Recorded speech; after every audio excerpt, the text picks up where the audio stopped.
നമ്മുടെ അനുമോള് പിന്നെയും കിച്ചണിൽ കയറിയിരിക്കുകയാണ്.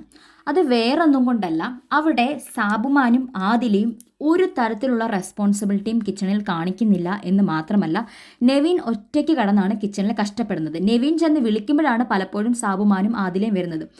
ആദിലയും സാബുമാനും ഭയങ്കര മടിയനും മടിച്ചിയുമാണ്. ഈ ഒരു പ്രശ്നത്തിൻ്റെ പേരിലാണ് അനുമോൾ ആ കിച്ചണിൽ നിന്ന് ഇറങ്ങിപ്പോയത്, ഇവർ സഹായിക്കാത്തതിൻ്റെ പേരിൽ. ഇപ്പം നെവിൻ ഒന്നും പറയാൻ പറ്റത്തില്ല, നെവിനായിട്ട് കയറി വന്നതാണ് അനുമോൾ മാറിയ സമയത്ത്. ആദിലുണ്ട് അവിടെ പോയി കിടക്കുകയാണ്, സാബുമോൻ എവിടെയോ പോയിരിക്കുകയാണ്. അനുമോൾ കിച്ചണിൽ നമ്മുടെ നെവിനെ സഹായിക്കാൻ വേണ്ടി കയറിയിരിക്കുകയാണ്. ആ സമയത്ത് ആദിൽ അവിടെ കിടന്നുകൊണ്ട് നൂറയെടുത്ത് പറയാണ്, ദേ അനുമോൾ പിന്നെയും കയറിയിട്ടുണ്ട്, ഇവൾക്കിനി കണക്ക് പറയാൻ ഒരു കാര്യമായല്ലോ, ഇനി എന്തൊക്കെ കണക്ക് ഞങ്ങൾ കേൾക്കണം. ബിഗ് ബോസ് ഒരു പേപ്പറും പേനയും ഇവളുടെ കൊടുക്കൂ, ഇവൾ അവിടെ ഇരുന്ന് ഫുൾ എഴുതി വെക്കട്ടെ, അപ്പോൾ ഒന്ന് മിസ്സാവാതെ തന്നെ ഇവൾക്ക് കണക്ക് പറയാമല്ലോ.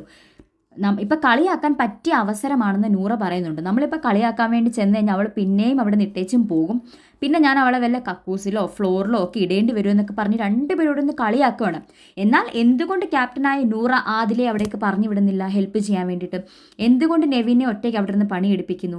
ഇത് കണ്ടിട്ട് നെവിനോടുള്ളൊരു പാവം തോന്നിയിട്ടായിരിക്കും അനുമോള് കയറി ഹെൽപ്പ് ചെയ്തത്. നൂറ എന്നിട്ട് ആദിലയോട് പറയാണ്, വരൂ നമുക്ക് പുറത്ത് പോകാം, അവിടെ ഒരു ഇന്നോവ ഇട്ടിട്ടില്ലേ, നമുക്ക് അതിനകത്ത് പോകാം എന്നൊക്കെ പറയാണ്. അപ്പം നമ്മുടെ ആദില പറഞ്ഞു, ഞാൻ പുറകിലത്തെ സീറ്റ് കണ്ടില്ല ഇന്നോവയുടെ പൈസ എടുക്കാൻ പോയ സമയത്ത്. അപ്പോൾ നൂറ വലിയ അഹങ്കാരത്തോടെ പറയാണ്, ഞാൻ പോയിരുന്നെങ്കിൽ ഒരു 2 ലക്ഷം രൂപയും കൊണ്ടെങ്കിലും വന്നേനെ. നൂറയ്ക്ക് ഭയങ്കര അഹങ്കാരമുണ്ട്, നൂറയുടെ സൗണ്ടിൽ ഭയങ്കര വിസിബിളാണ് നൂറയുടെ അഹങ്കാരം. അതിപ്പോൾ ടോപ്പ് 5 വന്നതായിക്കോട്ടെ, പല ഗെയിമുകളിൽ ജയിക്കുന്നതായിക്കോട്ടെ, എല്ലാത്തിലും നൂറയ്ക്ക് ഭയങ്കര അഹങ്കാരം ഫീൽ ചെയ്യുന്നുണ്ട്. എന്തായാലും അത് കഴിഞ്ഞ് നൂറ പറയണോ, ഞാൻ ചുമ്മാ തമാശ പറഞ്ഞതാ, നീ വലിയ സീരിയസ് ആക്കല്ലേ എന്നൊക്കെ പറയുന്നുണ്ട്. അതേപോലെ നൂറ അതിൽ കളിയാക്കാണ്, മോൾക്ക് അനുമോളുടെ സ്വഭാവമാണ്, അനുമോളുടെ കൂട്ട് കണക്ക് പറച്ചിൽ മോൾക്ക് ഇച്ചിരി കൂടുതലാണ് എന്നുള്ള രീതിയിൽ. അപ്പം അതിൽ പറയണം, എന്നെ അനുവിൻ്റെ പേര് പറഞ്ഞ് കമ്പയർ ചെയ്യരുത്. അപ്പം നൂറ പറയാണ്, അങ്ങനെ തന്നെയാണ് മോളുടെ സ്വഭാവം. അപ്പം അതിൽ പറയണേ നൂറയ്ക്ക് അക്ബറിൻ്റെ സ്വഭാവമാണെന്ന്.